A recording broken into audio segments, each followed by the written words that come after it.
Carol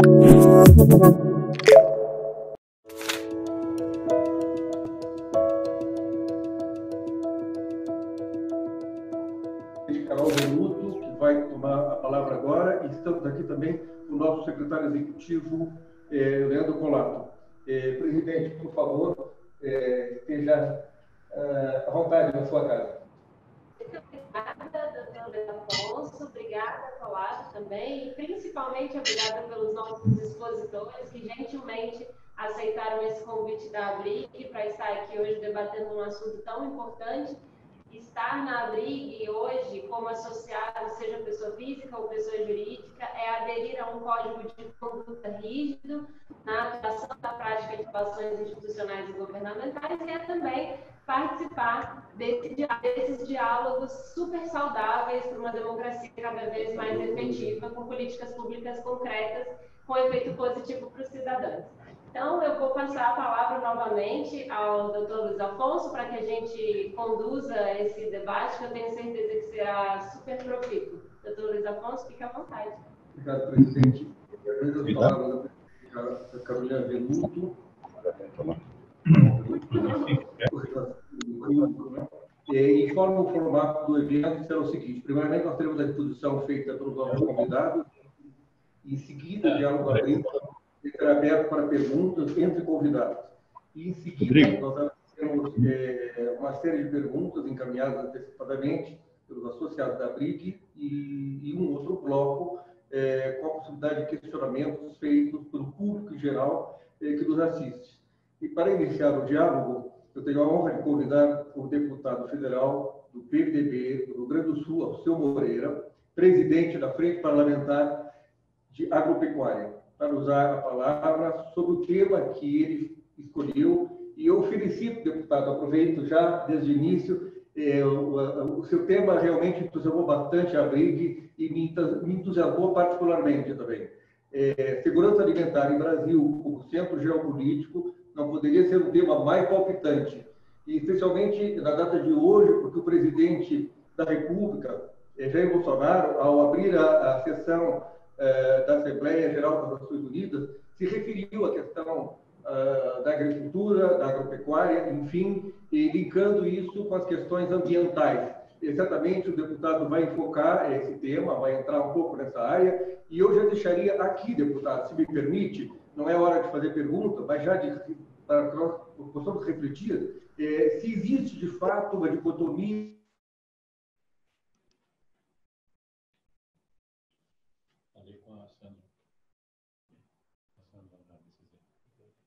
Parou aqui. Será que aqui ou lá que deu problema? Congelou? Eu acho que foi lá. O pessoal recupera já já. Quem é o presidente da BRIG?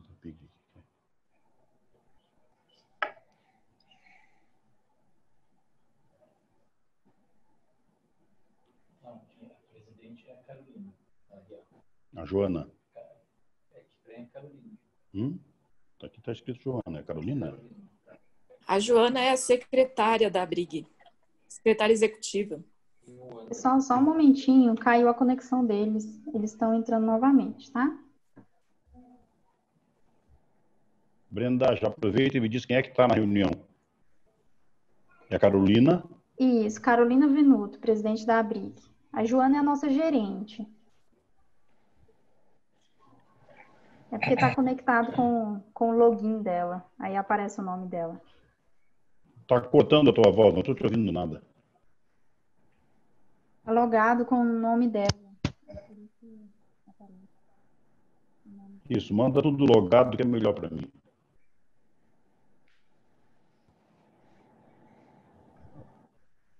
Pessoal, a Carol Venuto, o presidente, já está se reconectando.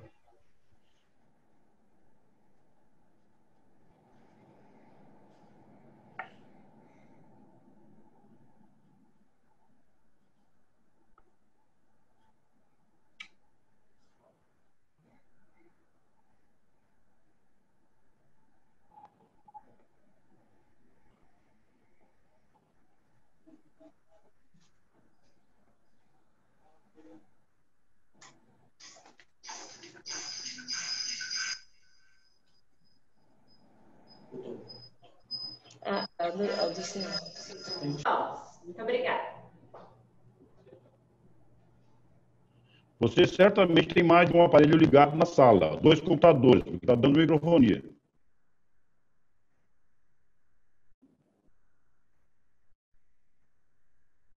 Um de vocês terá que desligar.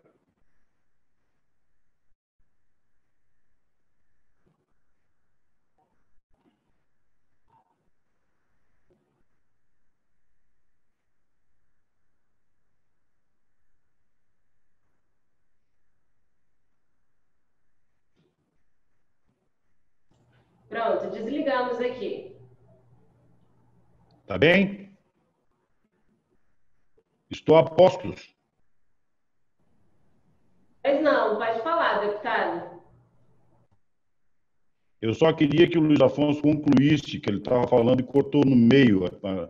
Ele estava dizendo do tema que foi escolhido para me fazer o comentário. Pode falar, Luiz Afonso. Termina, o deputado quer que o senhor repita o tema, que cortou bem na hora que o senhor falou o tema. Ah, tá certo. Então, eu estava convidando o deputado para dar início ao nosso diálogo com a palestra... Enfim, o som continua muito ruim, Luiz Afonso. O teu som, o microfone muito ruim. Tá bom? Não te ouço nada. É o seu, não chega para você. O seu está ligado? Então tem que desligar. Então tá, se quiser passar lá para outra sala.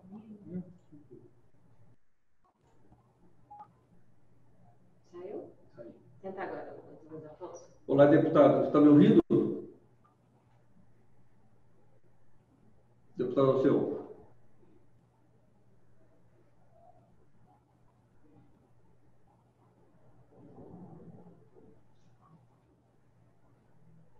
Fala de novo, mas não.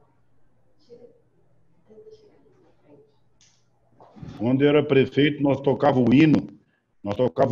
Segurança Alimentar Brasil como centro geopolítico e dizia que foi uma satisfação para nós ouvir a menção dessa temática, pela importância, enfim, e especialmente no dia de hoje, em que o presidente da República abriu a Assembleia Geral das Nações Unidas, falando no tema, dentre os temas, mencionando a agricultura, enfim, e a questão meio ambiente.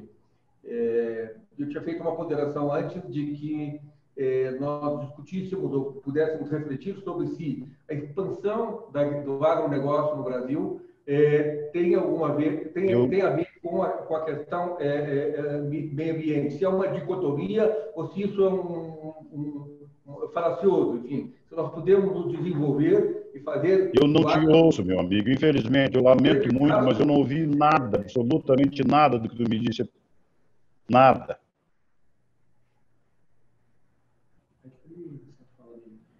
A voz vem completamente cortada para mim. Carolina, faz uma tradução para mim aí, rapidinho. O doutor Luiz Afonso comentou... Me liga o teu microfone. O doutor Luiz Afonso comentou sobre o discurso do presidente... Acho que é melhor tu fazer do teu aparelho. Eu vou... Faz do teu aparelho. Eu vou providenciar... Neste aí está cortando igual o dele. O aparelho é o mesmo, eu não ouço vocês. Isso, vai para esse teu aí que é melhor um pouquinho.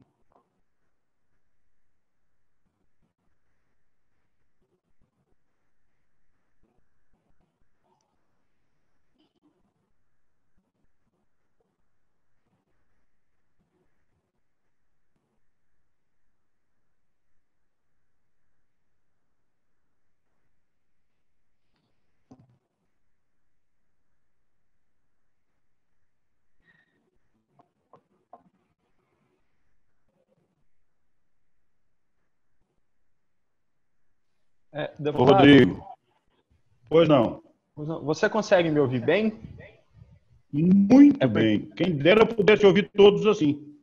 Então ótimo. É porque eu sou o moderador aqui da Zoom, da videochamada. Só queria ver se a conexão geral está bem. Todos conseguem me ouvir bem? Eu estou te ouvindo muito obrigado. bem. Agora me escutam? Ficou melhor? Muito melhor. Pois bem, deputado, desculpa pelo imprevisto. O doutor Luiz Afonso estava comentando com o senhor sobre o discurso do nosso presidente hoje na ONU e fazendo uma provocação se de fato há uma dicotomia entre o agronegócio e a pauta do meio ambiente. E se o senhor puder falar um pouco sobre o seu ponto de vista sobre isso, seria muito agradável. Então, por favor, com a palavra o senhor. Tá bem, vamos lá. Bom, primeiro queria dizer da alegria de poder participar de um evento com dois grandes amigos, que é a Lígia e o Schenkel, né? Nosso presidente do IPA e a Lígia, que faz essa relação internacional da CNA com muita competência em todos os cantos do mundo. Tá?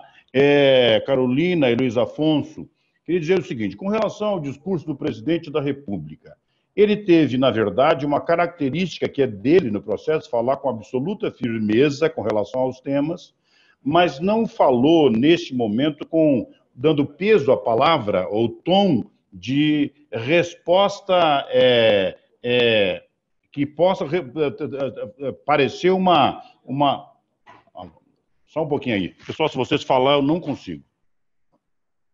Ele não pode parecer uma resposta que seja ofensiva ou seja reativa às afirmações dos outros. Então, é preciso ficar claro para nós o seguinte, o discurso do presidente tocou em algo que é de fundamental importância para nós. A compreensão deste fato, no entanto, ela não é um corpo bilateral, é um corpo multilateral. Então, nós estamos tratando o seguinte, quando nós falamos de segurança alimentar e tem um país como o Brasil, que é capaz de, em 10 anos, alimentar 2 bilhões de pessoas, nós tratamos de um tema extremamente sensível e de grande repercussão internacional, a tal ponto que ninguém conseguirá sentar na mesa para discutir o futuro da segurança alimentar dos seus povos nas próximas 2 décadas e não deixar uma cadeira para ouvir o Brasil.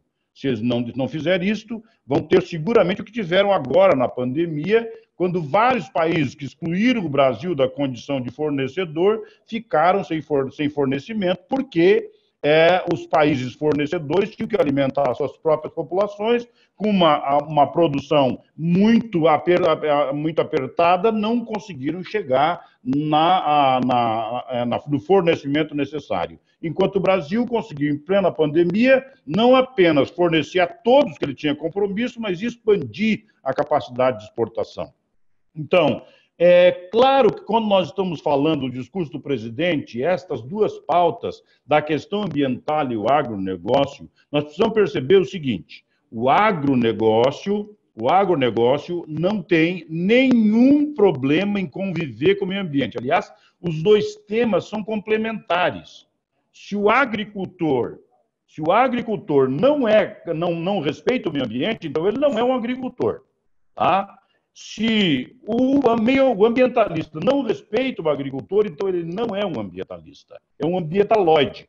Está utilizando esta pauta para fazer reflexões de natureza ideológica.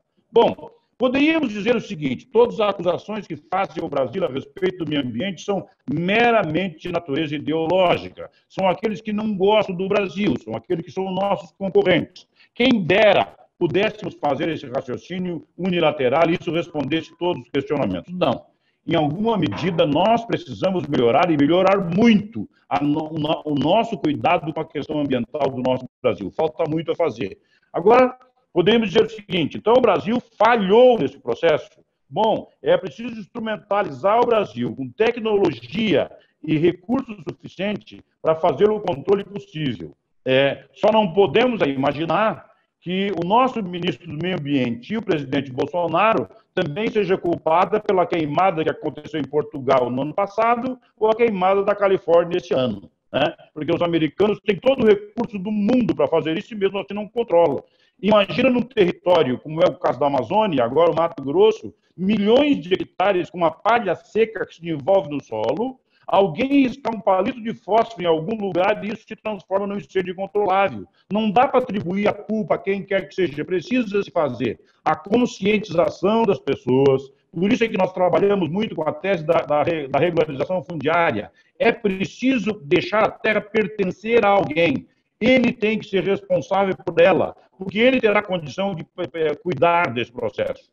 Então, eu diria que o recurso, a discussão, que o discurso do presidente foi um discurso equilibrado, deixou claro que o Brasil tem soberania sobre a Amazônia, é comum discutir isso, deixou claro que tem brasileiros pagos por ONGs internacionais para ficar o tempo todo no interior tratando de o Brasil uma imagem de um país de vira-latas, né?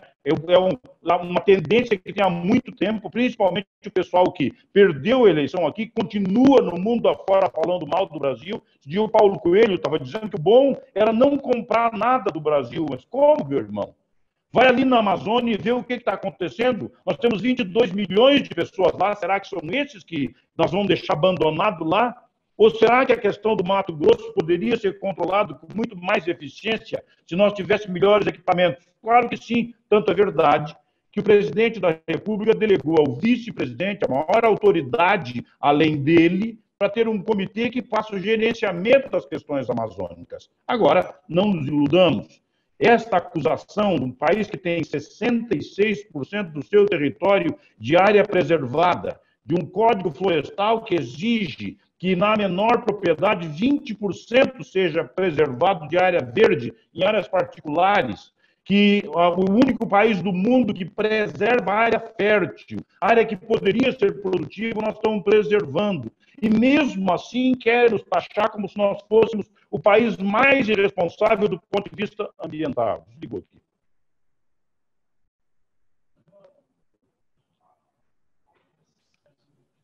Muito obrigada, deputado. Eu vou devolver a palavra para o doutor Luiz Afonso. Se ele quiser complementar aí a fala do senhor, ele fez uma provocação inicial. Doutor Luiz Afonso e doutor Colato, por favor, podem dar prosseguimento?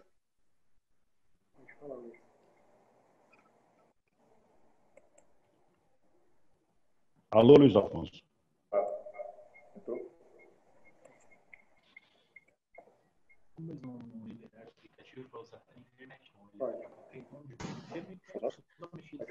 Deputado, deputado. Estou te ouvindo. Deputado. Agora vai. Sim. Fala aqui. O sistema está contra o Luiz Afonso, ele não consegue falar. Fala aqui. No celular? Uhum. Pode falar. Deputado, está me ouvindo, deputado?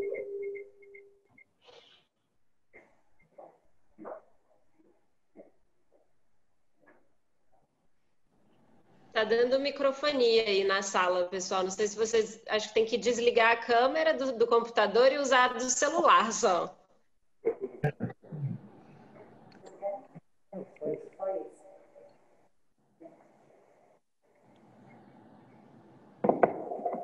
Normalmente, o senhor ainda tem tempo para falar, por favor.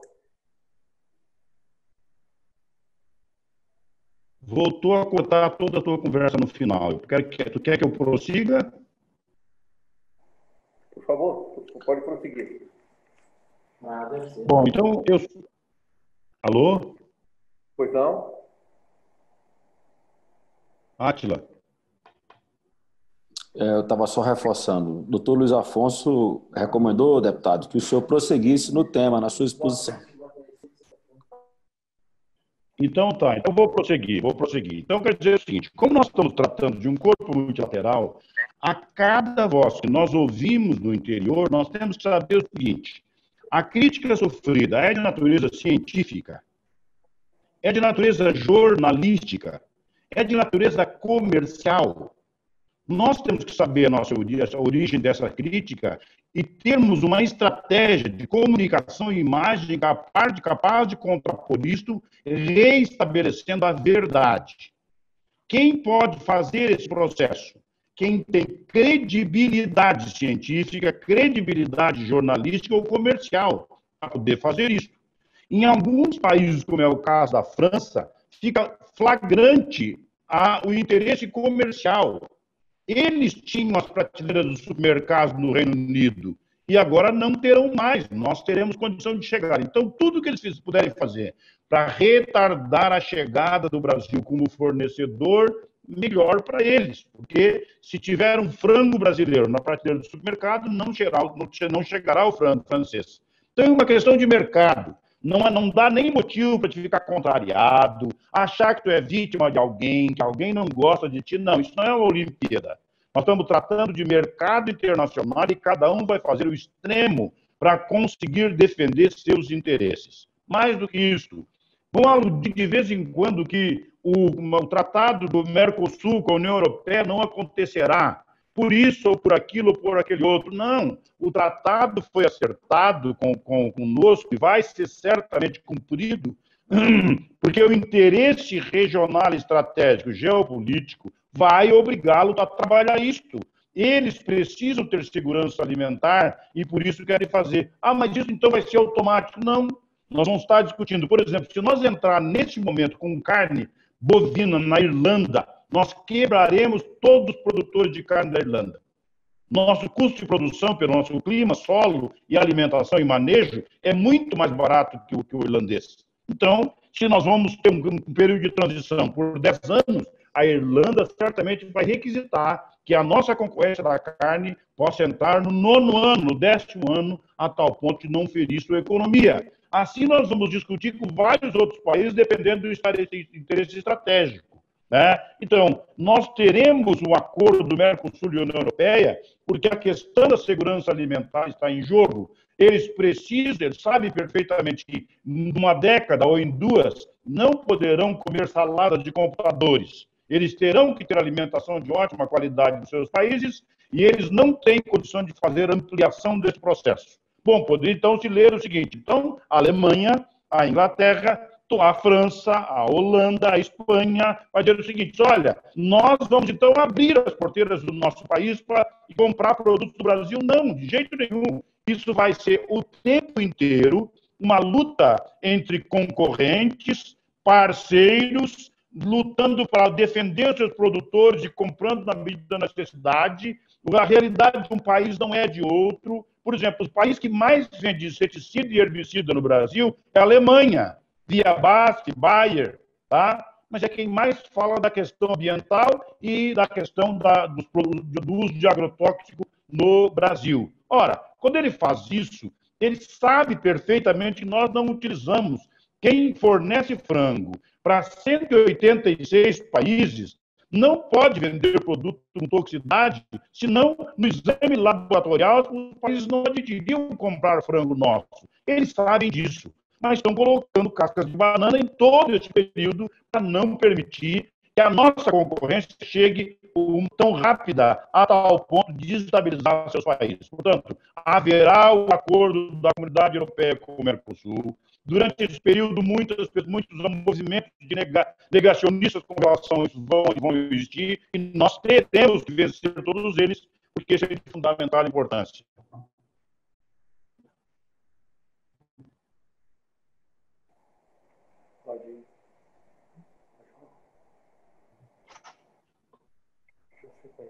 Fala mais alto, não tudo.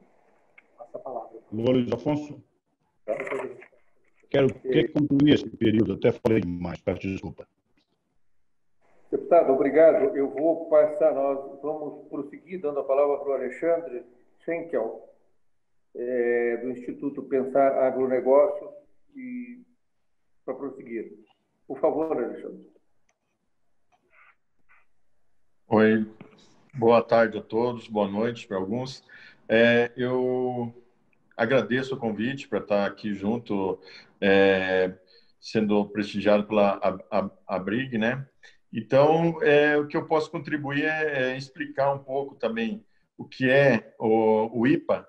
O IPA, o senhor acho que está acostumado com agronegócio, como boa parte da sociedade, mas é Instituto Pensar Agropecuária, que engloba, assim, várias cadeias da nossa agropecuária brasileira, que hoje são 44 entidades que representam desde o fumo, a Associação dos Produtores de Batata, do café, da laranja, do algodão, as federações, produtores de soja, produtores de zebu, produtores de gado, produtores de leite. Então, são várias cadeias hoje na nossa agropecuária brasileira que estão representadas ali dentro de uma entidade, de um instituto, para poder o quê? Bom, muito o deputado Alceu falou na questão de produzirmos mais barato. Isso aí é uma eficiência que nós desenvolvemos, tecnologia de produção em ambiente tropical. Nosso país é um clima tropical e boa parte do nosso país, além da gente conseguir fazer hoje 2 safras, hoje nós atingimos produtividades as mesmas que são produzidas em clima temperado. Nós temos a mesma produtividade hoje de uma soja americana e também a gente vai atingindo as mesmas produtividades de outros países que são referências nossas.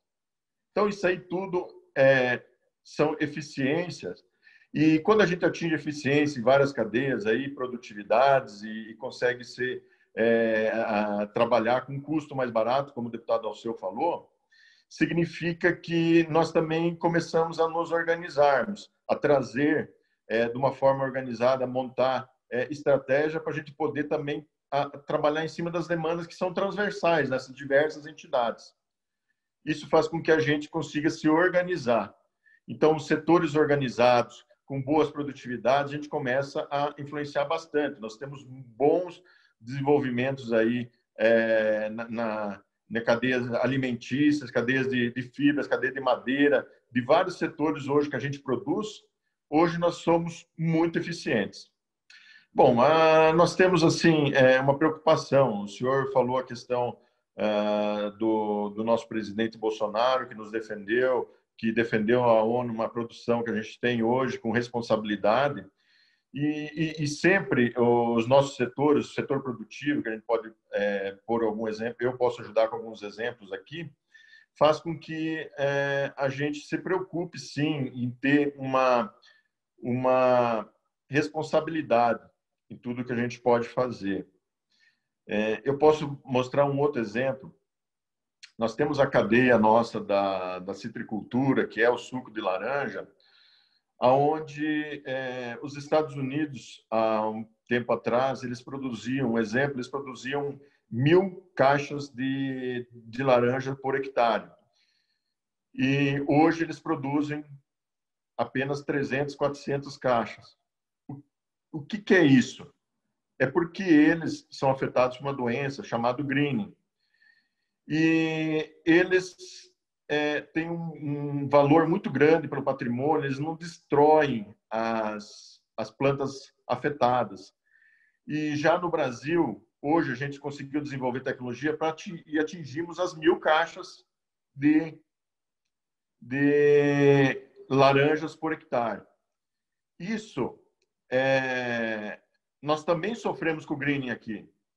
Só que nós respeitamos e nós atuamos, desenvolvemos e trabalhamos com a questão fitossanitária. Nós destruímos aqueles pés que estão atacados, que estão com a doença, e aí a gente evita a proliferação e a gente salva um todo. Isso aí faz com que a gente tenha um respeito, porque pela defesa sanitária, a defesa agrícola e a defesa pecuária nossa hoje no Brasil. Várias cadeias hoje respeitam muito isso daí. Então, isso é só um exemplo de como o produtor brasileiro é responsável nessa questão sanitária, fitossanitária, que é o caso da laranja. Mas nós também trabalhamos isso na febre aftosa, trabalhamos isso na defesa animal. Todos isso daí para mostrar que nós temos uma legislação trabalhista muito severa, nós temos um código florestal muito severo comparado a vários países que são referências, e nós também respeitamos a questão ambiental. Nós somos auditados também na questão sanitária, trabalhista, profissional, que é a questão do CREA. Então, tudo isso daí mostra que nós somos responsáveis e somos também certificados em vários setores e podemos mostrar esse resultado de produção sendo com uma responsabilidade muito grande na nossa produção. Bom, temos também o caso de nós termos uma soja que no Brasil ela atinge 44% de proteína, enquanto nos outros países concorrentes eles têm uma soja que tem com apenas 40% de proteína.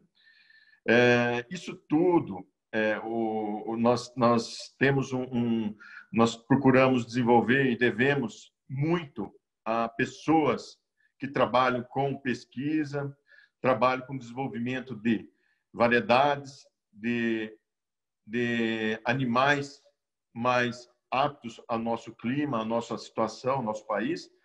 Isso aí tudo nós devemos a pessoas e graças também a um solo e um clima muito bom que nós temos aqui no Brasil. Bom, o deputado Alceu falou muito bem na questão política. Eles são nossos defensores, estão trabalhando muito bem em relação à política, seja ela nacional, seja ela internacional. Eles conhecem, e o próprio deputado Alceu conhece muito bem o que afeta aí na questão de mercado, a questão também desses ataques aí, das fake news que nós sofremos aqui no nosso país. Para nós mantermos essa eficiência, nós temos uma dependência hoje para acompanhar essa evolução que nós temos nas tecnologias de produção em clima tropical. Nós precisamos muito ainda para a gente caminhar, muita ajuda e muito apoio. Exemplo disso são a lei da conectividade.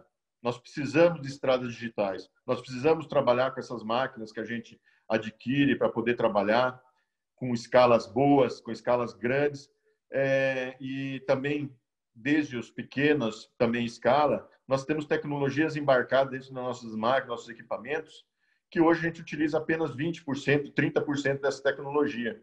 Por quê? Nós não temos a conectividade, as estradas digitais com uma qualidade que nós estamos acostumados, inclusive na questão de produção agropecuária aqui brasileira. Não estão acompanhando a nossa evolução de pesquisa, de desenvolvimento de tecnologia para a produção.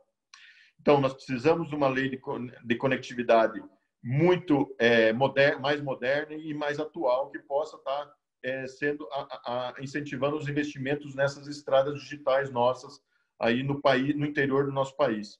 Nós precisamos legislação séria e moderna e também transparente de defensivos agrícolas. Hoje, os nossos concorrentes têm uma legislação moderna que faz com que eles tenham mais rapidez em trazer produtos mais modernos e também mais eficientes no controle e mais seguro para o produtor e para o consumidor, a nossa sociedade aqui do Brasil e também da internacional que compra, são nossos clientes dos produtos que nós produzimos aqui.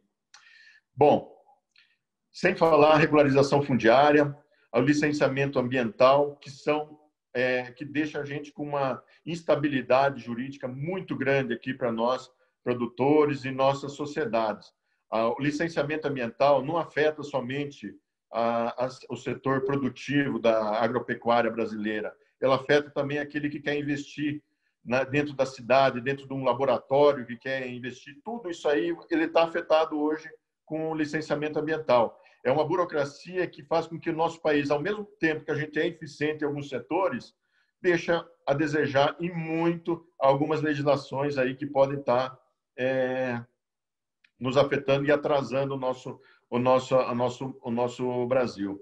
Lógico que a gente tem que ter uma aceleração ou um desenvolvimento muito responsável, mas isso os nossos parlamentares, seja da Frente Parlamentar, da Agropecuária, seja do nosso Brasil, aí, da nossa Câmara, eles já estão cientes disso e estão sendo muito assertivos nas últimas decisões aí e estão buscando melhorar e ser mais eficientes. Mas, para isso, nós precisamos de mais. Nós precisamos que tenhamos um compromisso tanto do governo federal, que está buscando ajudar a gente, tanto nos ministérios aí, mas também dentro do governo e também, principalmente, dentro da Casa, da Câmara e do Senado, também podem ajudar muito mais a gente nisso daí, a ter mais rapidez e mais assertividade nessas leis, nessa modernização das leis. Então, acho que é isso que a gente pode ajudar. Se vocês quiserem algum exemplo e algum modelo de eficiência nossa, nós temos vários modelos para poder mostrar e ser como o deputado Alceu, nós gostamos muito do orgulho, nós gostamos muito de representar o Brasil aí nessa produção. É o país que a gente escolheu viver, morar e produzir. Nós somos brasileiros e nós somos responsáveis com a nossa produção.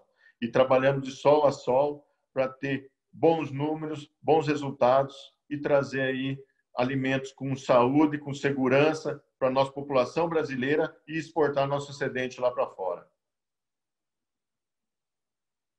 Alexandre, obrigado. Antes de passar a palavra para a senhora Lígia Dutra, eu gostaria que você considerasse se as barreiras que você falou, as barreiras sanitárias e fitossanitárias, que eram muito comentadas, enfim, que eram instrumentos que se usavam muito contra o Brasil na década de 90. Eu lembro que eu estive na Organização Mundial do Comércio um período, ainda era GATT nessa época, depois se transformou na organização. Eu me lembro que as barreiras fitossanitárias e sanitárias eram as mais importantes, enfim, e era um problema maior. Foi substituído de uma certa forma pela questão ambiental, de um modo genérico, não? A questão ambiental hoje é uma arma equivalente à questão sanitária e fitossanitária, ou apenas se agregou mais essa arma contra nosso setor produtivo do agronegócio? Olha, nós tivemos uma evolução muito grande na questão das barreiras. As barreiras fitossanitárias servem para proteger nosso país e os nossos produtores aqui dentro, internamente. A gente tem muita fiscalização para o que vem de fora aí para proteger a gente. Mas nós temos hoje vazios sanitários que a gente tem que respeitar para proteger contra pragas, que são uma ferrugem asiática na soja, um bicudo no algodoeiro, a exemplo do que existe hoje na Austrália, que tem umas barreiras, tem questões sanitárias que são reguladoras para proteger contra a helicoverpa que existe no algodão lá da Austrália. Então, eles têm vazios sanitários e também têm calendários de plantio, que são duas modalidades que ajudam muito. Isso são a mesma forma que eu falei da questão da destruição de plantas que são atacadas com greening na laranja. Isso são atitudes que o produtor brasileiro respeita muito. Isso faz com que a gente mantenha essa eficiência e bons resultados em produtividade, em produção, com responsabilidade. O modelo que o senhor falou, para comparar com a questão ambiental, isso daí é um exemplo. Nós somos muito, respeitamos a nossa fitossanidade, mas é um modelo também que a gente também respeita a nossa questão ambiental, respeitando o Código Florestal que existe hoje, e nós precisamos tirar o joio, tirar o que ocorre dos que fazem de maneira ilegal, seja atacando o nosso meio ambiente de uma maneira ilegal. A gente não concorda com isso, todas as nossas entidades que são presentes hoje no Instituto, e também a gente vê que a nossa irmã Frente Parlamentar também não concorda com as ilegalidades. Nós procuramos ser produtivos, mas com responsabilidade. Então, a questão ambiental é da mesma forma, aí, respeitando o meio ambiente, respeitando o Código Florestal que existe hoje, que é bastante severo, e respeitando as legislações trabalhistas. Hoje nós temos certificações dentro de cadeias aí que mostram que nós somos referência em questão disso daí. Não existe a questão de trabalho escravo, que utilizam muito isso aí alguns trabalhos. Hoje, a nossa agropecuária não é mais romântica como era antigamente. Nós não temos a mesma agricultura que tínhamos há 10, 15 anos atrás. Hoje nós respeitamos, nós temos bastante certificações e trabalhamos de acordo com a legislação, seja trabalhista, ambiental, sanitária, que existe hoje dentro do nosso país. Obrigado, Alexandre. Continue, por favor, mas nós vamos passar agora a palavra para a senhora Lígia Dutra, Superintendente de Relações Internacionais da Confederação de Agricultura e Pecuária do Brasil, a CNA. Lígia, por favor. Olá, boa noite, Luiz Afonso. É um prazer estar aqui. Agradeço muito o convite da Abrig. Carolina, queria agradecer a você também, dizer que é uma alegria poder compartilhar essa mesa com o Alexandre Schenkel, que é presidente do IPA, com o super representativo e atuante deputado Alceu Moreira, que está sempre aí na defesa do nosso setor. Já tivemos em muitas agendas conjuntas na área internacional, que é tão importante para o agro, né? E tanto o Alexandre quanto o deputado Alceu sabem bem disso, por isso são tão atuantes nessa área também. Agradeço muito essa oportunidade pela CNA. Bom, vamos falar um pouquinho então do agro. Lá na CNA eu cuido da parte internacional e a gente acompanha muito as nossas exportações, é claro, né? E agora, durante a pandemia, que foi o tema tratado aqui no início pelo deputado, ficou muito evidente o papel do agronegócio na segurança alimentar do Brasil, mas também dos seus parceiros comerciais. A gente aumentou muito as nossas exportações. De janeiro a agosto, fechamos em 69,6 bilhões de dólares em exportações. O saldo da balança foi de 61 bilhões, é um dos maiores saldos que a gente já teve, um aumento de 8% do total exportado, né, com relação ao mesmo período do ano passado. Então, o que a gente vê é como que no meio de uma pandemia, né, com um consumo grande também no Brasil, e isso eu quero já ressaltar, porque eu sei que está na imprensa muito forte, dizendo que em virtude das exportações, a gente não tem alimentos no Brasil. Isso não é verdade. Hoje, o que a gente tem a maioria de tudo que a gente produz fica no Brasil, né, para quase todos os alimentos, raríssima exceção.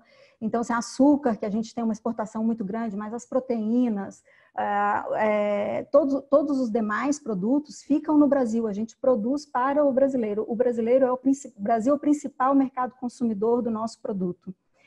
E é sempre bom ressaltar isso. E as exportações, o que elas deram para o Brasil e para o consumidor brasileiro? A gente ganhou em escala, e ao ganhar em escala, a gente reduziu preços no Brasil. Isso é uma coisa também que as pessoas não percebem, porque ao longo do tempo, quando a gente analisa o valor do alimento para o consumidor brasileiro nos anos 70, era 3 vezes maior do que esse mesmo valor de uma família nos dias de hoje. O alimento reduziu de preço no Brasil.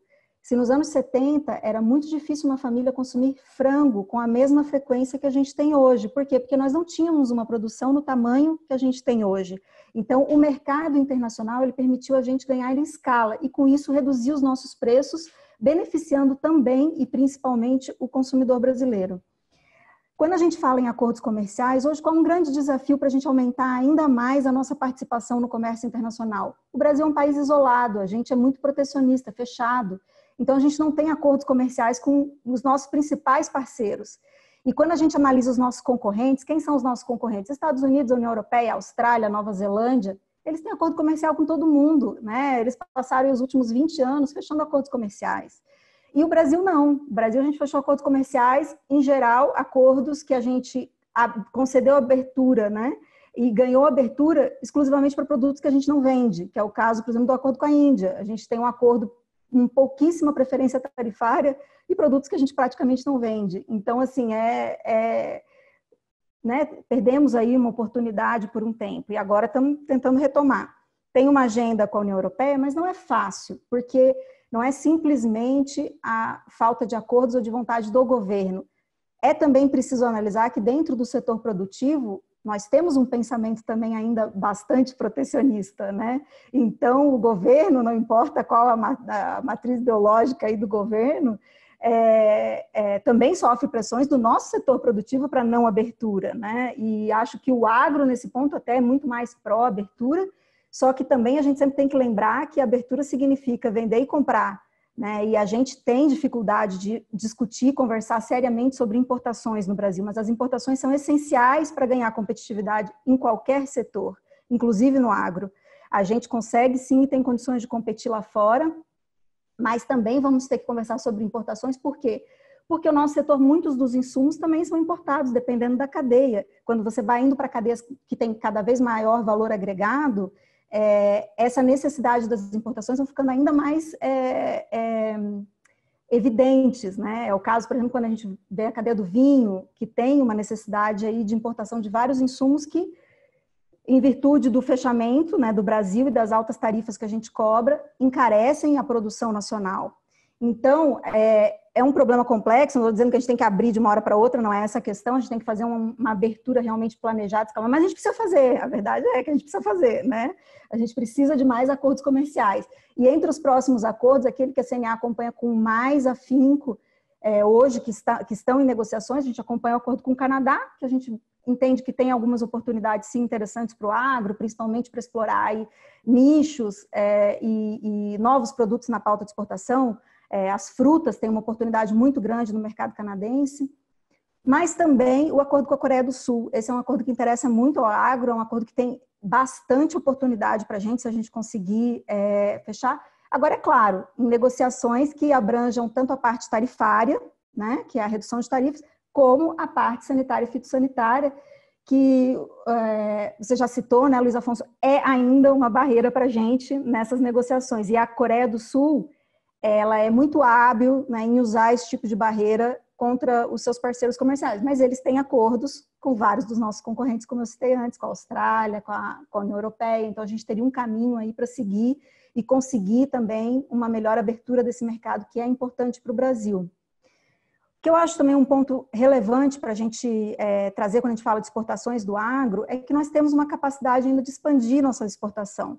Talvez em parte com os produtos tradicionais, através de novas tecnologias que a gente tem trazido sempre para o agro, e que eu acho que o Alexandre já falou aí bastante, como que o nosso agro é tecnológico e a gente vem investindo, e às vezes problemas estruturais do Brasil que barram essa melhoria, como a falta de conectividade. Se a gente aqui teve problemas de conexão estando quase todo mundo em Brasília, vocês imaginam como é a realidade do campo, né? Realmente no campo a falta de conectividade é um fator limitante muito importante para a expansão do uso da tecnologia, mas a gente também tem capacidade de expansão quando a gente pensa em produtos. A nossa pauta de exportação ela é muito concentrada, né? Ela é concentradíssima em 10 produtos, são as proteínas, são os grãos, café, o açúcar, a laranja, né? O suco de laranja, que nós somos os maiores exportadores mundiais. Então, assim, nós temos uma pauta ainda concentrada. Isso é ruim? Não, isso mostra a eficiência desses setores. Mas a questão é que a gente precisa espalhar essa eficiência para os outros setores. Então, a gente precisa trazer novos setores para a nossa pauta de exportação e, com isso, beneficiar tanto o consumidor brasileiro, que vai se beneficiar por esse aumento de escala, que a gente sabe que reduz os preços, quanto o próprio produtor rural, que, no caso, é a minha preocupação maior, porque eu represento a CNA, que é uma entidade de produtores rurais. Então, a gente quer realmente que tenha um aumento de renda. Quais setores? Lá na CNA a gente trabalha hoje com 5 setores essenciais que a gente precisa melhorar essa competitividade para exportação. Setor de pescados, né, vai ser a nossa próxima proteína aí que nós vamos botar na pauta de exportação. O Brasil vem crescendo muito, o produtor está investindo demais. E a gente tem uma capacidade enorme ainda de concorrer no mercado internacional, mas a nossa produção ainda pode crescer demais, gente. Nós temos, né, os insumos para fazer a ração, nós temos todas as condições de desenvolver essa cadeia.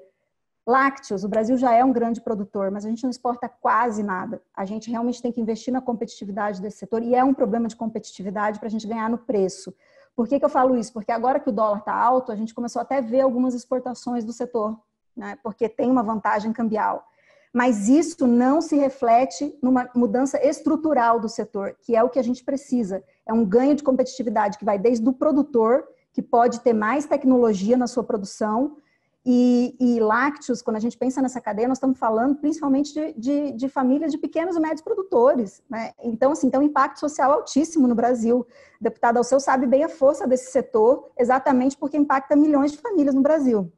Então, a gente tem que investir nessa cadeia, melhorar a renda desse produtor, e isso dá para fazer pelo ganho de produtividade, porque quando a gente analisa a produtividade média do Brasil, de leite, né, e a gente analisa de grandes players internacionais, como é o caso da Nova Zelândia, a gente vê como a gente ainda tem espaço para crescer, e às vezes, pode até parecer assim, um pouco paradoxo, mas são tecnologias muito simples, é assistência técnica ao produtor. Fazendo isso, você já aumenta muito a competitividade e a produtividade desse produtor. Se a gente aumentar a produtividade, estando num país como o Brasil, que a população é praticamente estável, só a exportação vai ser o caminho, né, para garantir a renda do produtor, senão a gente vai ter simplesmente uma queda de preço.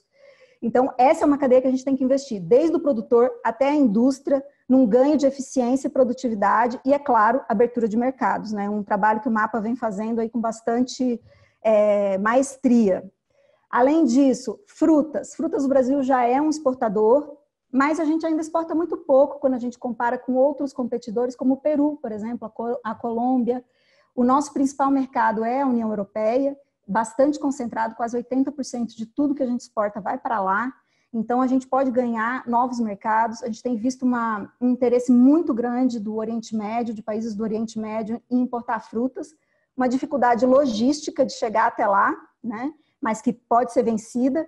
E, é claro, sempre o mercado chinês, né? Que é um mercado grande, que hoje, para fruta fresca, a gente só tem uma fruta autorizada a exportar para a China, por questões, certificações fitossanitárias, que é o melão, que teve o primeiro embarque aí essa semana, foi até uma grande comemoração, foram mais de 8 anos de negociação do setor para abrir a certificação desse produto, e essa semana conseguimos entregar lá, o Brasil entregou a primeira carga de melão para a China, está na lista de espera a abertura de uva, mas também quando a gente pensa em fruta, a gente não precisa só pensar na fruta fresca, a gente pode pensar também na fruta processada, que a forma de exportação acaba sendo mais...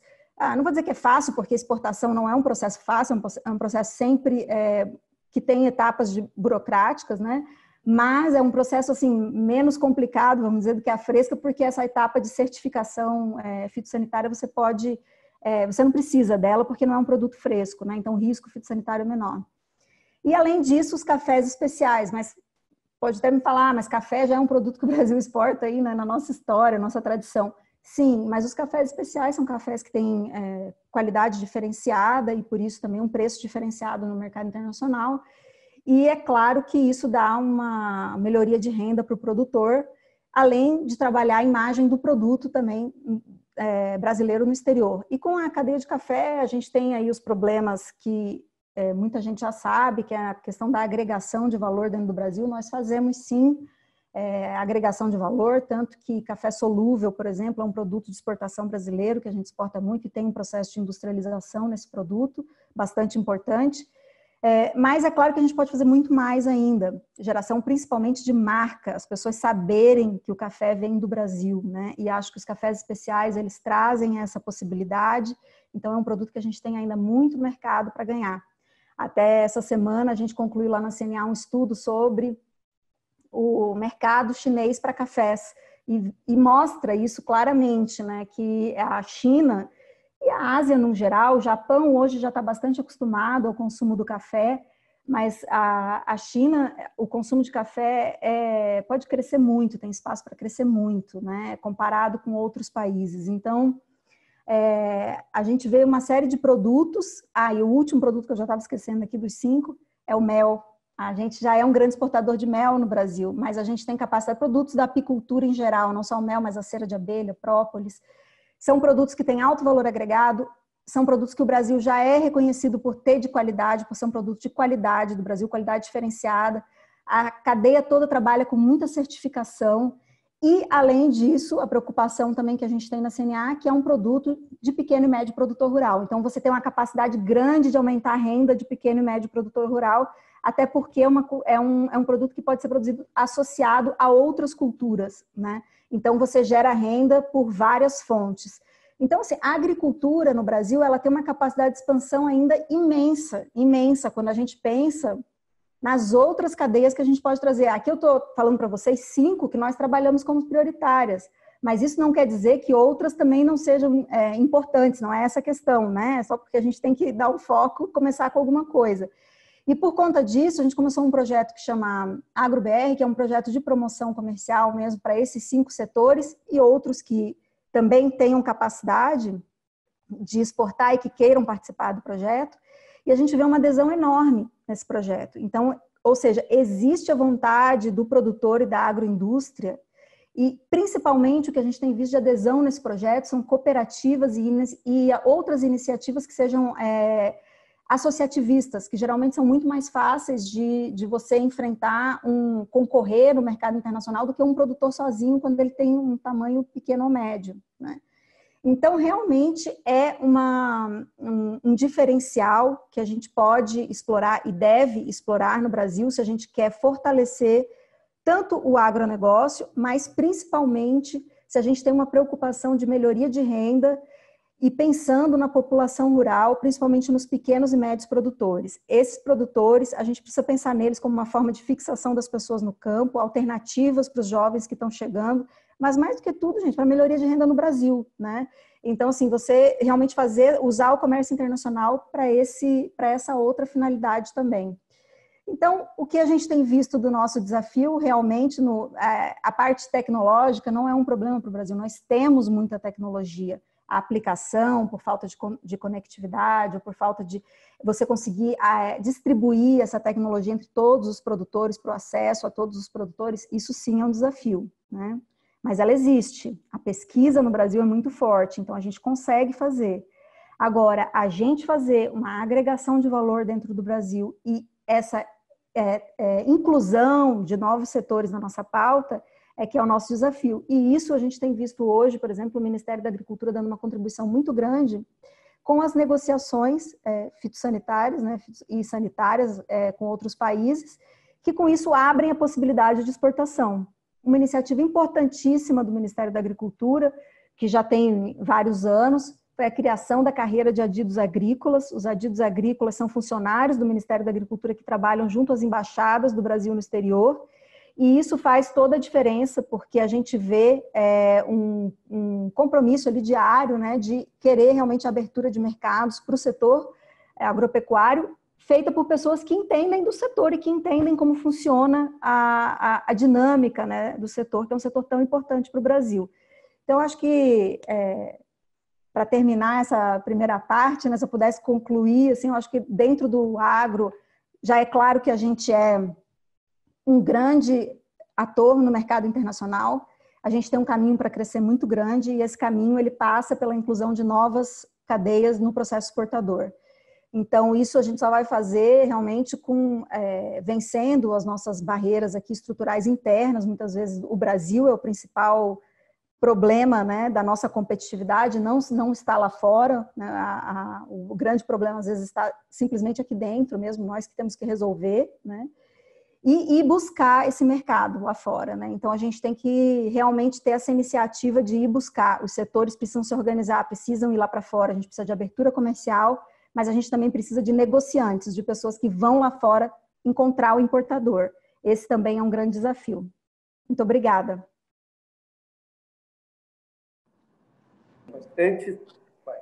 Lígia, obrigado. Antes, propriamente, de encerrar o seu quadro, eu gostaria de dizer que nós apreciamos muito a sua fala, assim como a do deputado e a do Alexandre também, mas eu gostaria de lhe perguntar se você consideraria fazer algumas considerações, na verdade, sobre a questão da resposta que o Brasil necessita dar ao mundo, né?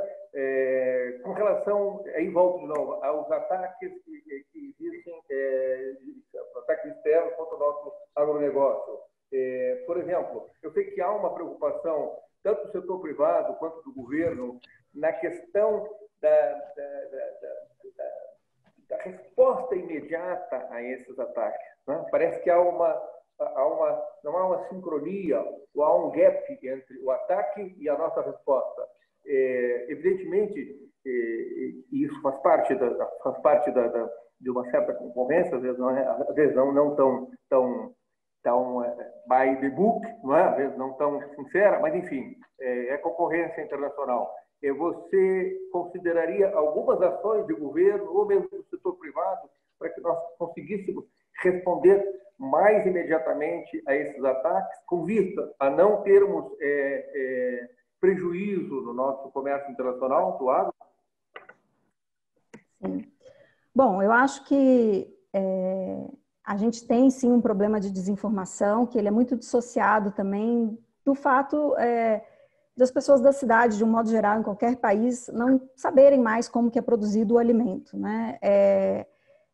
A gente perdeu essa conexão, né? Eu não sou de família de produtor rural, tá? Eu sou da cidade, né? Cresci numa cidade e conheci muita coisa do agro depois de começar a trabalhar para o setor. A verdade é essa. Eu fui conhecer como muita coisa da produção acontecia depois de começar a trabalhar para o agro, porque a gente perdeu essa conexão. E acho que, em parte, o agro precisa contar melhor a sua história também, sabe? O setor privado, acho que tem buscado fazer isso, e eu vejo cada vez mais produtores rurais utilizando, principalmente os novos meios das mídias sociais, para mostrar como é a produção rural, né? E, às vezes, parece coisas bobas, mas a desconexão ela é tamanha, né? que mesmo essas coisas bobas, elas causam um grande impacto nas pessoas. Então, a gente tem que realmente compartilhar essa informação e tentar trazer de novo. Além disso, a gente vive num momento que as pessoas, todas as opiniões estão muito polarizadas. Então, debate sobre qualquer assunto, gente, né? Vira polêmica, né? Vira guerra na internet. Então, assim, discutir nesse novo ambiente, muitas vezes é até um ato não muito saudável, né? Porque é difícil conversar com as pessoas, né? Sobre qualquer coisa. Imagina sobre um tema tão polêmico que é meio ambiente e agricultura, pelo desconhecimento. Então, sim, a gente precisa fazer essa comunicação melhor, o agro pode contar mais. Existe uma questão comercial, concorrencial, com certeza existe, né? Mas também eu acho que vai além disso. Nós, no Brasil, precisamos dar respostas efetivas. A gente produz de uma forma sustentável, nós precisamos mostrar a sustentabilidade sem negar problemas, né? A gente tem problemas, sim, de produção. Esses problemas têm que ser atacados de frente. Eles são minoritários quando a gente vê o produtor como um todo, eles são minoritários. Então, assim, para o setor, não há qualquer constrangimento em atacar os problemas, porque não são parte do que a gente tem como a grande agricultura do Brasil, né? Então, temos que atacar, temos que resolver problemas, resolver de verdade, né? E é claro que a gente tem que comunicar também melhor. Mas eu não acho só que é uma guerra de informação, sabe? Eu não acho isso. Por quê? Porque como a gente ficou muitos anos, às vezes, sem falar, né, as pessoas foram criando essa imagem do Brasil lá fora. E essa imagem, muitas vezes, ela é consolidada. E para você mudar essa imagem é que é a grande questão, né? E, no meu ponto de vista, hoje eu vejo muitas empresas, grandes empresas, que são multinacionais e que atuam no Brasil, né, que dependem do agro, porque quando a gente fala de agro, eu estou falando de soja, pensa toda a cadeia da soja, cada produtor de trator, de caminhão, a rede de serviço, logística, portuária, né, todos os tradutores, intérpretes que trabalham em todos os eventos de soja, em processo de negociação de soja, né?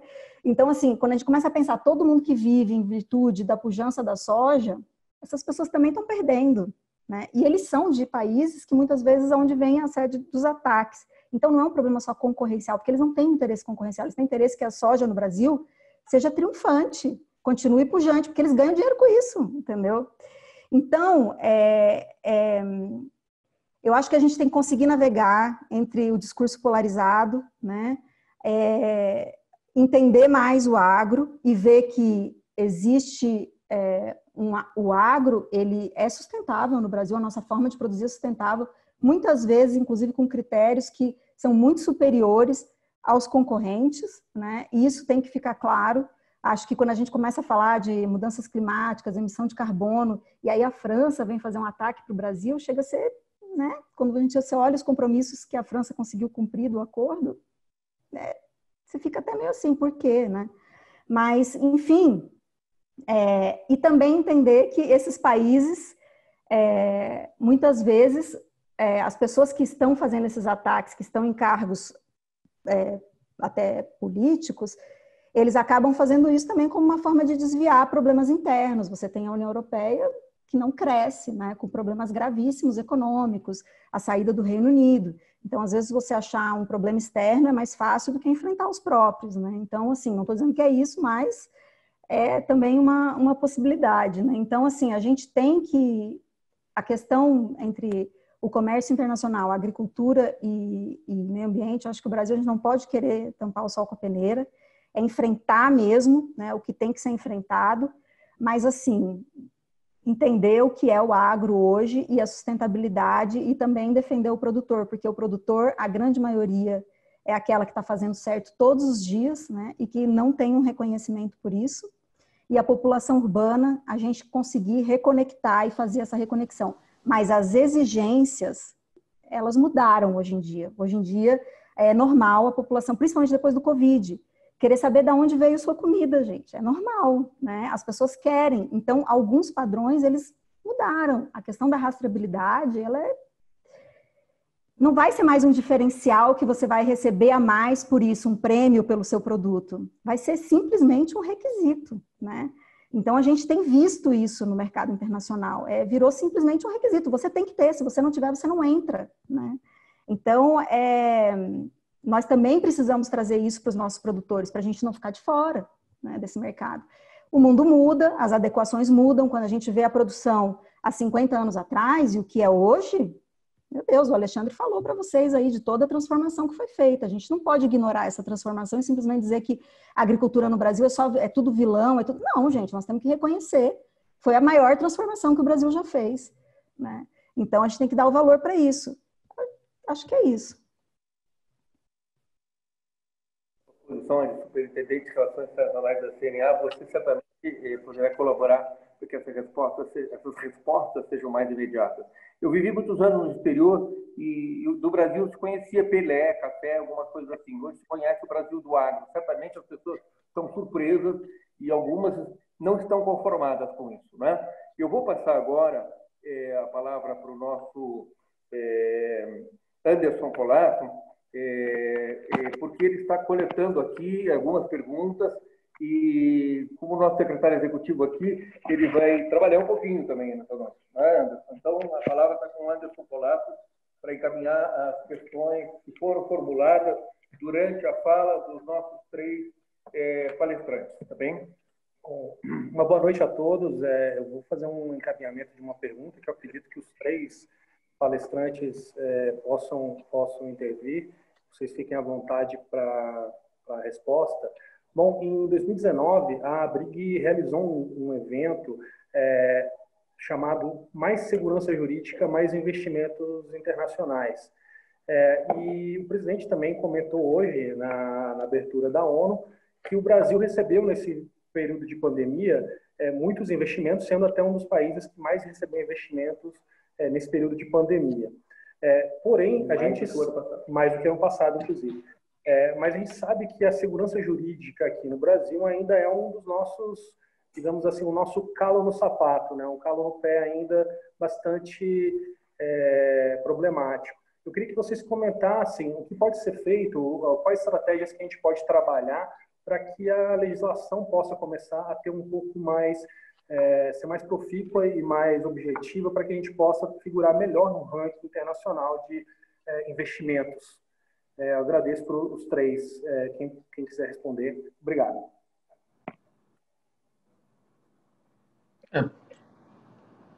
Acho que eu posso falar, iniciar pelo menos. Nós temos aí...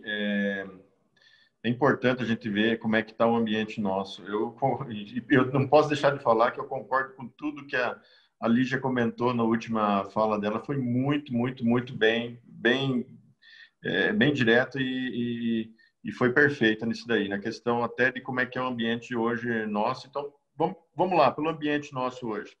Nós hoje conseguimos desenvolver, trabalhar, trazer os números corretos, uma questão de qualidade nas informações para o nosso parlamento, para o nosso executivo, mas nós também precisamos desenvolver a questão jurídica nossa. Nós temos que fechar esse elo do judiciário, no caso, né?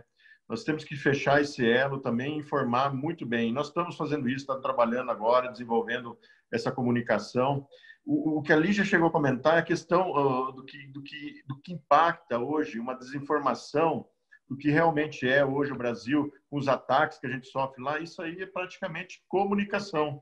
E a gente perde, às vezes, essa guerra, porque é bem simples. Hoje, você não... Eu vou dar um exemplo. Porque a gente não lembra, porque a gente está muito bem abastecido. A Lígia comentou que a gente abastece principalmente nossa sociedade brasileira e o excedente a gente está exportando. A questão do arroz, quem é que lembrava o preço do arroz? Quem é que reclamava a questão do arroz há 30 dias, 40, 60 dias atrás? Porque nós estávamos muito bem abastecidos. O do arroz, infelizmente, foi duas somatórias. O preço estava muito baixo, desincentivou alguns produtores, mas principalmente porque nós tivemos quebra de produção. Isso ocorreu até, inclusive, na Argentina. Nós tivemos quebra de produção. Isso ocorre alguma fatalidade, alguma crise em cima disso daí. Mas como a gente estava tão abastecido, comendo arroz, ou deixando até, inclusive, antes da pandemia, nós íamos no restaurante, a gente deixava o arroz de lado e se servia só estrogonofe, ou só um bife, uma proteína, porque estou pagando, eu não vou pagar para comer arroz. Arroz não tinha, né? Não vou pagar para feijão. Quando veio a pandemia, nós começamos a comer em casa, deu saudade do feijãozinho, bem. Aí até live de como ensinar, como temperar um feijão existia. Todo mundo seguiu aqueles programas de culinária, como é que fazer aquele arroz soltinho e tudo.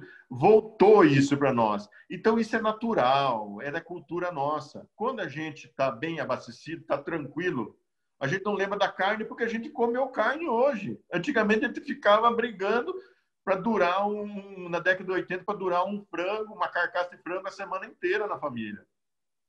Mas, enfim, isso aí faz com que abra-se porta para as polêmicas, para a polarização que a Lígia falou. Aí vem as determinadas modas de falar mal de nós mesmos. Nós temos muitas pessoas que acabam falando mal de nossa sociedade mesmo. E nós somos todos uma cadeia, uma sociedade civil organizada. Já pensou se numa cadeia da soja não tivesse o fornecedor de adubo, não tivesse o comprador da soja, o fornecedor daquele pulverizador, tudo? Então, assim, voltando para o assunto, nós hoje somos uma sociedade integrada. Nós hoje temos, para ter esse equilíbrio, essa tranquilidade, hoje nós temos que depender um do outro. Nosso mercado, nosso produtor. Mas a segurança jurídica que foi perguntado aí, é importantíssimo que a gente tenha uma segurança jurídica interna para que o nosso judiciário tenha uma definição em cima da nosso código florestal, da nosso de várias polêmicas que nós temos hoje, para poder ajudar. Isso aí até desde defesa de tudo isso que pode estar afetando aí o setor que hoje vai querer investir dentro do país. Nós temos uma grande vantagem, que é essa questão cambial, de muitos se interessarem em produzir aqui dentro, tá? A questão que a Lígia falou, na questão da industrialização, do laticínio, é a mesma coisa do algodão. Nós tínhamos uma indústria têxtil que até então ficou 10 anos produzindo entre 650, de 600 a 700 mil toneladas. Não passava disso. A produção que nós somos eficientes em produzir algodão, nós exportamos. Hoje nós exportamos 70% do que a gente produz. Porque a nossa indústria têxtil não consome, ela foi ficando defasada, não foi eficiente. Com essa variação cambial, a indústria têxtil, a nossa BIT, já procurou nós para comprar na próxima safra 1 milhão de toneladas de pluma de algodão. Ela vai investir e se animou a investir, estão comprando máquinas modernas para teselar isso aí. Isso aí é evolução, e nisso a gente consegue ficar mais eficiente. Isso aí atrai também novos investidores e logicamente, o investidor vai ter, se a gente tiver energia de qualidade aqui dentro do país e principalmente uma segurança jurídica. Isso é uma grande verdade. Está aí a palavra. Fábio, o senhor quer comentar? Está sem microfone. Seu microfone desligado. Alô? Estão me ouvindo? Sim, perfeito. Bom, deixa eu dizer o seguinte. Com relação à segurança jurídica, a gente precisa perceber o seguinte. Com 2 décadas e meia de uma ideologia que imperou no país, nós temos hoje no Congresso Nacional guardado ainda os ranços desse processo. Não raro, o sentimento urbano, junto com a esquerda, consegue impor no parlamento uma coisa que chama da ditadura da minoria. Não se vota, precisa votar porque o presidente da casa não põe em votação. Porque 2 ou 3 deputados da esquerda pediram que ele não colocasse.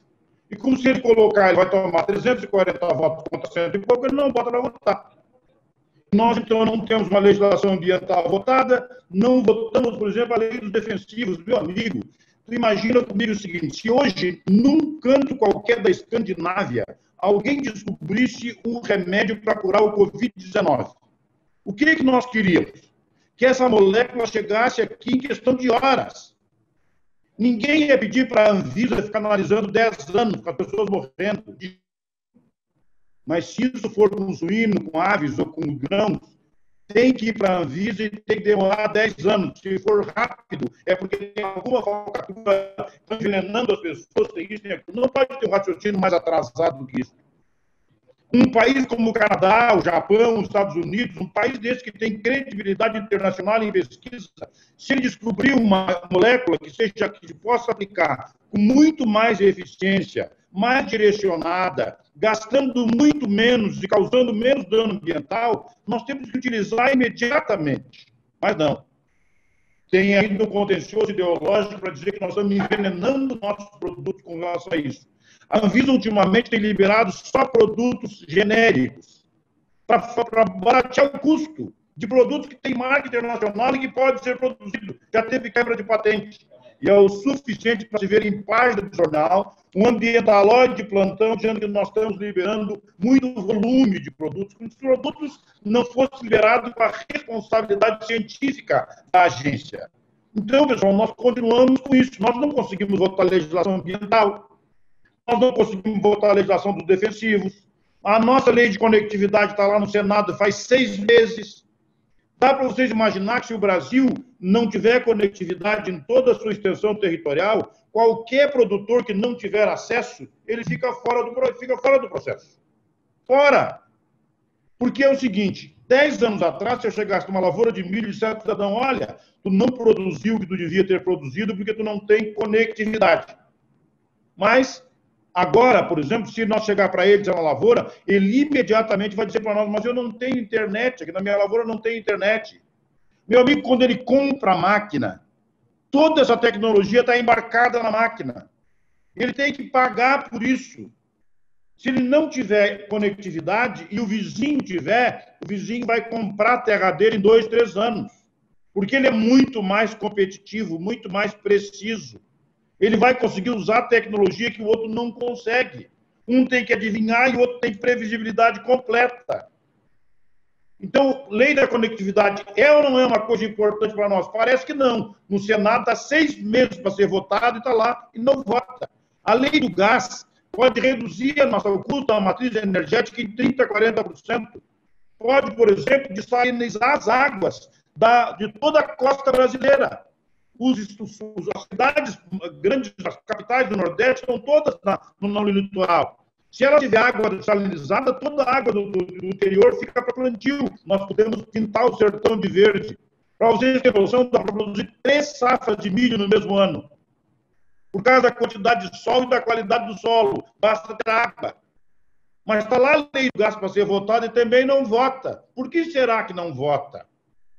Porque tem uma empresinha de gás, como no Maranhão, que tem 70 centímetros de gás encanado, mas que cobra de todo o gás que transita por dentro do Maranhão, inclusive com gás de fogão, cobra uma taxa, e isso serve para financiar campanhas eleitorais, e nós vamos deixar de então aprovar a lei do gás.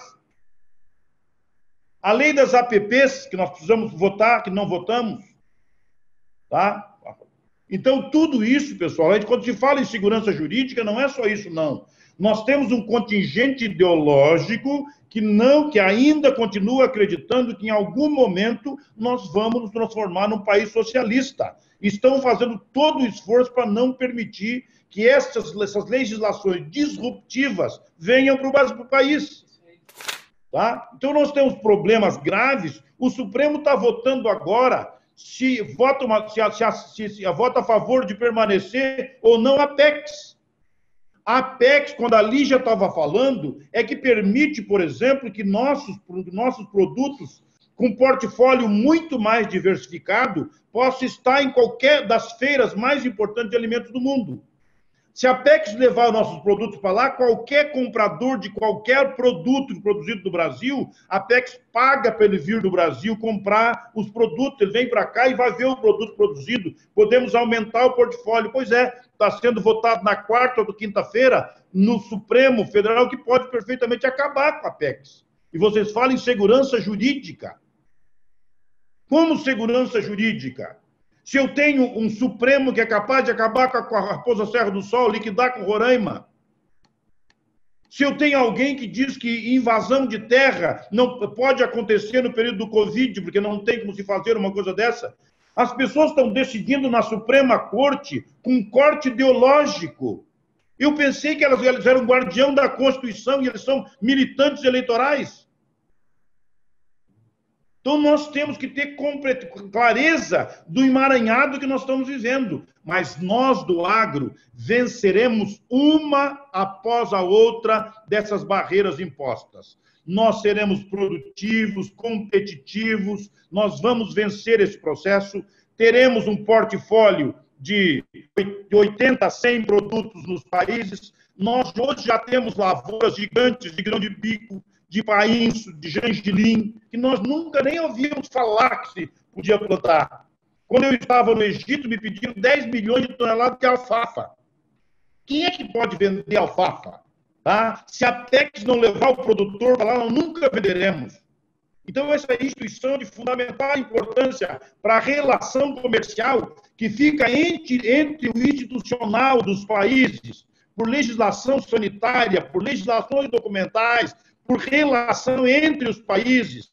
Depois disso tem o adito agrícola, que faz a relação comercial por interesse. E depois a relação comercial direta, que é quem produz e quem vende, e quem compra. Isso tem que se fazer com a Apex. Nós estamos trabalhando agora com relação a isso. Então, percebam, a Apex foi uma instituição que foi criada pela indústria. Agora, no 1º de outubro, nós estamos fazendo a primeira gerência agropecuária na Apex. E a Apex certamente vai ter 50% dos próximos anos agro e 50% indústria. Até porque, meu amigo, o agro, ele começa num chão de fábrica, fabricando tratores e equipamentos.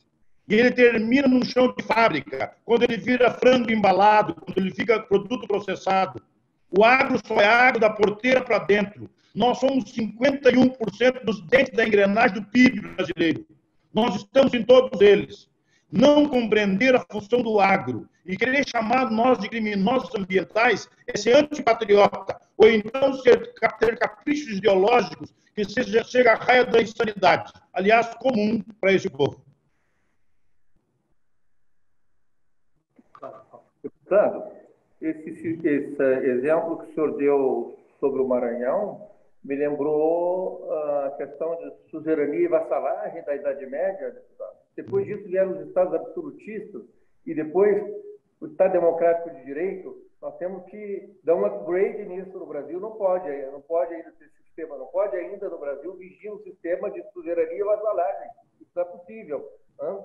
Então, nós temos que lutar contra isso. Tem que equalizar esse país, né? Tem que harmonizar essas relações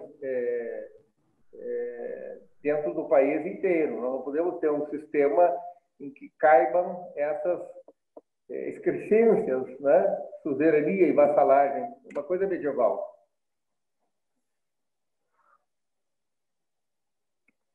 Bom, dando sequência aqui, existe mais uma pergunta enviada pelos membros da BRIG.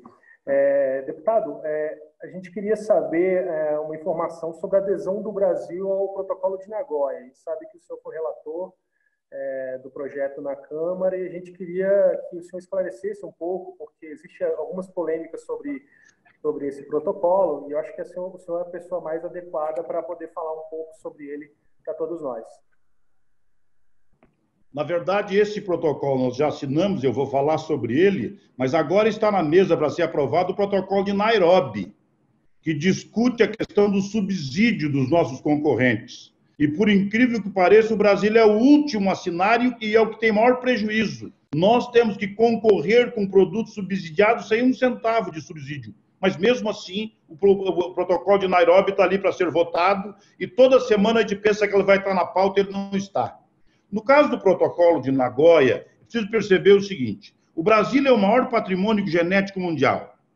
Nós votamos em 2015, eu era relator, a Lei do Patrimônio Genético, que estabeleceu o que seria o patrimônio genético e o que pode ser feito no protocolo de Nagoya, porque vale a partir daquela data. Não se pode receber qualquer tipo de vantagem por ter qualquer origem genética de um produto depois da lei.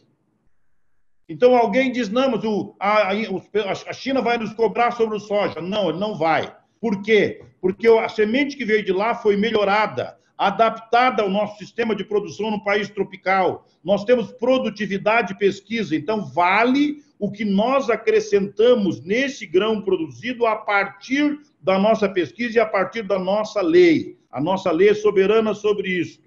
Com relação aos nossos recursos tradicionais, da mesma forma, toda pesquisa desenvolvida será cobrada pelo seu patrimônio genético a partir da nossa lei. Agora, não assinar o protocolo de Nagoya com a desculpa de que terá intervenção do Brasil é deixar que um colegiado internacional delibere sobre os direitos genéticos do Brasil sem estar no fórum. Sem direito a votos, nem voto, nem veto. Nada. Tá? Eu não posso entender alguém que é contra isso. Qual é a explicação? Ele queria que, então, na próxima reunião que haverá no ano que vem, nesse ano não houve a reunião, terá em 2021, quando houver a reunião do colegiado entre os países, o Brasil não teria assento por não ter assinado o protocolo de Nagoya. Será que é isso que eles desejam?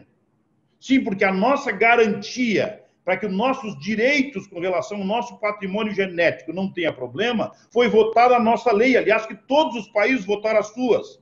Há no protocolo um acordo que a legislação interna dos países se sobrepõe sobre o tratado internacional. E os direitos de partição desses recursos acontecem depois do advento da lei. Foi isso que nós fizemos.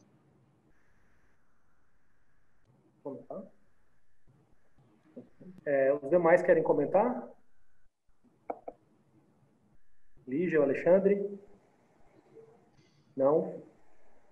Alexandre, não? Não estou vendo Alexandre. Não, eu só quero concordar com o deputado Alceu nessa questão aí do tratado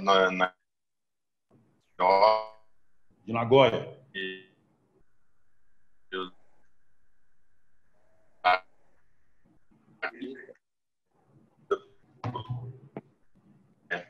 Tenho de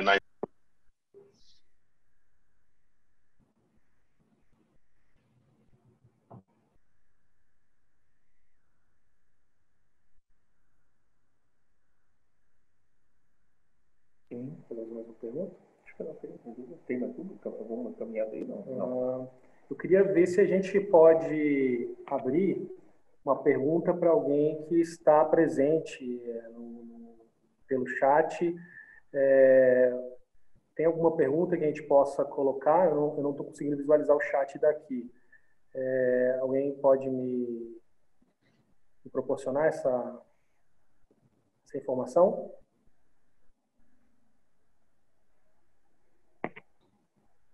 Não temos pergunta, Colato, no site, mas a Catiane, não sei se ela ainda está presente, ela queria fazer uma pergunta. Catiane está presente? Aí, ela está aí. Posso passar aqui, a palavra para a Catiane, que também faz parte do nosso Comitê de Assuntos Internacionais. Pode ser, Colato? Certeza, pode seguir. Bom, boa noite a todos, parabéns, está altíssimo nível aqui a nossa conversa.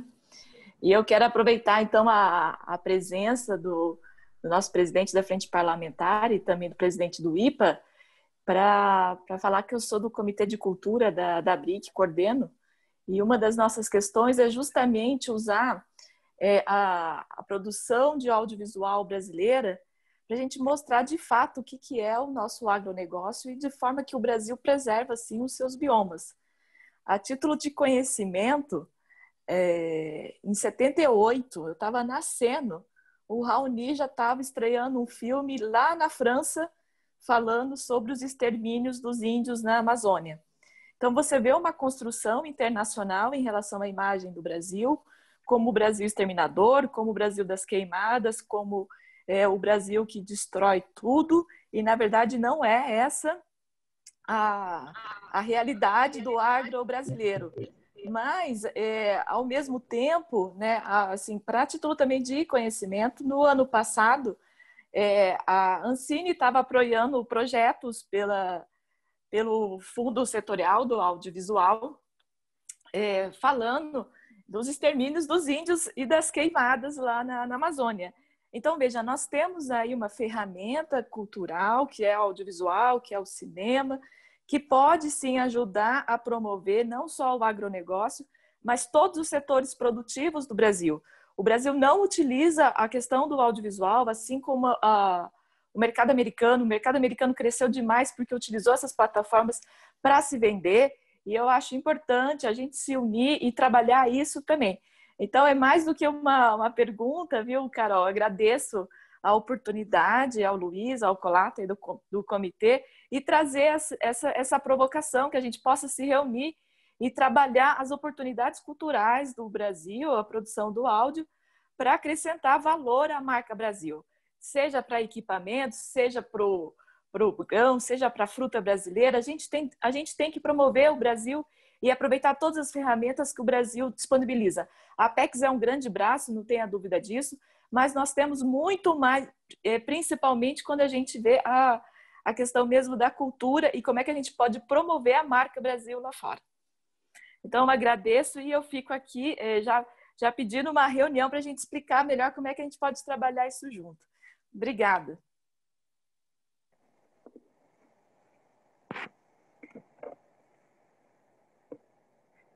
Algum dos palestrantes deseja comentar?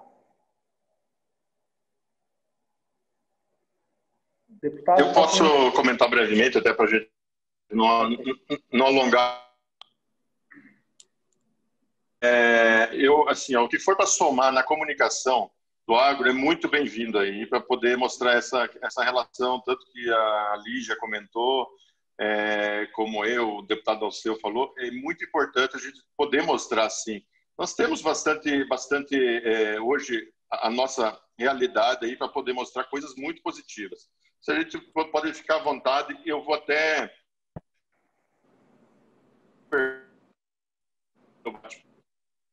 papo e eu vou de vocês depois,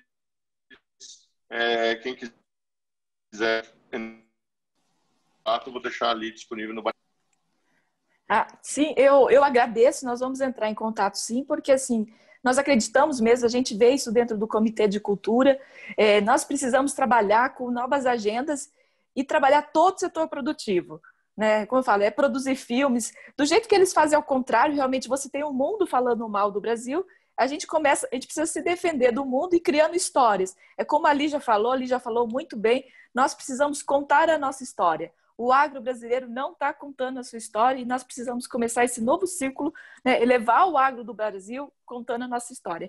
Muito obrigada, Alexandre. Olha, a economia, estão me ouvindo, não? A economia criativa é certamente uma lacuna que nós ocupamos de maneira insuficiente, e, portanto, é muito bem-vindo. Todo esse pessoal que tem esse conhecimento na comunicação e imagem nos ajudaria muito.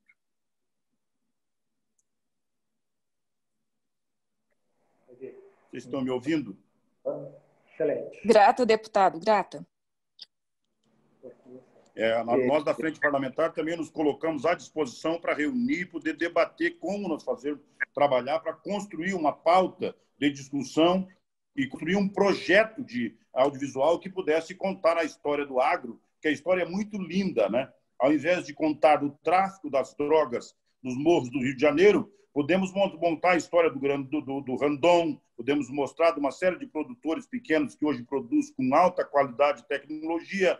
Tem muitas histórias bonitas para ser contadas do agro, que infelizmente não são vistas, certamente porque nós não conseguimos perceber que o audiovisual era uma grande ferramenta para fazer a defesa da nossa comunicação e imagem. Obrigada, deputado. E o senhor puder deixar o contato para que a gente possa agendar uma reunião junto à Frente Parlamentar também? Vou deixar depois do eu agradeço. Obrigada. Bom, agradecemos as respostas e as perguntas enviadas. As demais perguntas serão respondidas diretamente pela Brig. Vou passar agora para o Luiz Afonso para dar sequência. Deputado, nós estamos já nos encaminhando para o final do nosso bate-papo aqui. Eu deixaria aberto aí uns minutos para as suas considerações finais, se o senhor achasse inconveniente. Então, Luiz Afonso, eu queria muito agradecer vocês. A cada janela de comunicação que se tem para falar um pouco desse tema, nós transformamos esse tema, democratizamos de tal maneira que ele seja do entendimento de mais pessoas, né? As pessoas nos ouvindo vão acabar construindo massa crítica com relação a isso e a gente vai trabalhando o convencimento. Quer dizer, o agro brasileiro, nos últimos 2 anos, ele realmente conseguiu ampliar muito os seus espaços. Há muito mais interesse da grande imprensa pelo agro que nós tínhamos antes e, portanto, comunicação e imagem é um pedaço da lavoura que nós não conseguimos trabalhar adequadamente. Trabalhamos muito da porteira para dentro até a mesa do consumidor, mas temos dificuldade para trabalhar a comunicação da mesa do consumidor em direção à lavoura. Portanto, eu queria agradecer muito essa oportunidade e deixar uma máxima. O agro brasileiro, para ser competitivo, terá que todos os dias produzir mais, melhor e por menor custo. Todos os dias. Portanto, qualquer fator como juro elevado, cartório desnecessário, questões obsoletas, sócios ocultos, legislação antiquada, legislação de conectividade, lei do gás, tudo isso que são obstrutivo, reforma tributária, reforma administrativa, tudo isso está no nosso caminho. Quanto menor for, quanto mais leve for o Estado, mais competitivos seremos. Forte abraço. Obrigado, deputado. Alexandre, do IPA. Por favor, Alexandre, considerações finais.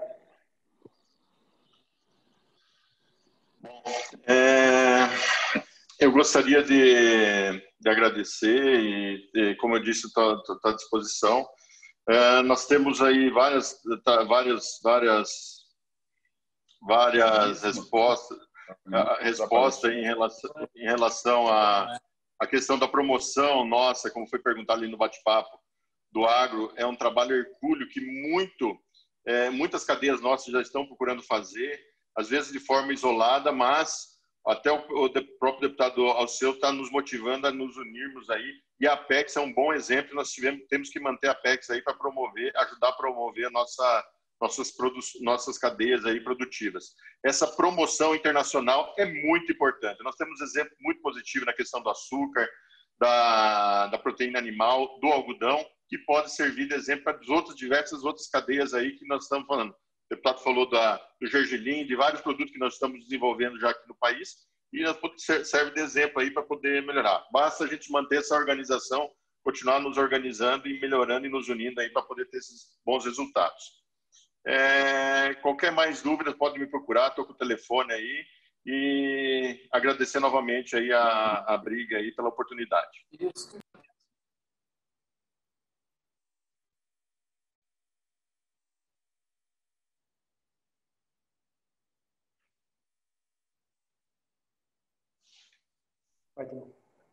Lígia, por favor, você gostaria de tecer algumas considerações finais? Bom, muito obrigada, né? Agradeço o convite, um prazer estar aqui, ainda mais conversando com o deputado Alceu e com o Alexandre, é sempre muito bom. Com relação à mensagem, né? Eu acho que o que a gente tem que entender é que a gente já fez muito aqui no agro, o agro já é muito competitivo, mas o nosso caminho para crescer, ele ainda é muito grande, né? Então, assim, a gente tem um potencial ainda muito grande, realmente a grande questão é a gente destravar os nossos próprios problemas internos e também ter mais agressividade no mercado internacional. A gente precisa estar presente lá fora, né? Cortar os intermediários que vêm de lá para cá. A gente é que tem que ir para lá para expor o nosso produto e não só ficar esperando um comprador chegar aqui. E isso precisa estar em todos os setores. Então, a gente vê o agro cada vez mais preparado para fazer isso. Por exemplo, os produtores de algodão acabaram de abrir um escritório em Singapura, a CNA abriu um escritório em Xangai. O nosso mercado, gente, é a Ásia, não tem jeito. Não quer dizer que a gente vai deixar de atender outros mercados ou que a União Europeia vai ser menos importante. Não vai ser, vai continuar sendo importante. Mas aonde a gente tem um potencial imenso para crescer na Ásia. Então, a gente precisa conhecer melhor aquele mercado, é um mercado muito diferente do nosso. A gente tem que quebrar os paradigmas, perder os preconceitos, né, e ir para lá para negociar, para fazer comércio. Né? Então, assim, nós vamos estar lidando com um povo, com vários povos, alguns deles que são grandes comerciantes há séculos. Se a gente quer entrar nisso, então a gente tem que ser melhor comerciante que eles. Né? Então, acho que é isso, assim, realmente a gente tem que ir para desbravar e para enfrentar, mas sabendo de tudo que a gente tem de vantagem aqui, que o agro não é pequeno, não. A gente tem bastante coisa para mostrar. Obrigada. Obrigado, Lígia. Agradeço a todos, aos palestrantes e participantes, e gostaria de deixar o fechamento com a nossa presidente, a doutora Carolina Venuto. Obrigado, presidente, com a palavra. Muitíssimo obrigada, doutor Luiz Afonso, doutor Anderson Colato também. Já peço desculpa a todos pelo problema de conectividade que tivemos ao início, mas superado o problema, acho que o debate valeu toda a dificuldade que a gente já teve. Agradecer também o pessoal da Matchmaking, na pessoa do Bernardo, que nos ajuda a organizar esses eventos. Colocar a Brig à disposição também de vocês. O nosso papel é esse, é facilitar esse debate. E hoje a gente sai daqui com a sensação de dever cumprido. E deixo, obviamente, aqui uma provocação para todos, assim como o deputado colocou a importância da gente trazer luz para algumas questões.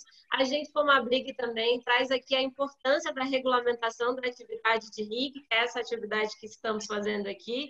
Existe um projeto que aguarda votação na pauta do plenário da Câmara, e é muito importante que esse projeto avance para que a gente continue exercendo esse exercício do diálogo, que é o que a gente promove aqui na Brig. Agradecer demais a todos os colegas que estiveram conosco aqui, foi um debate de altíssima qualidade. Mais uma vez me colocar à disposição e desejar uma ótima noite aí para todos. Até mais. Obrigado.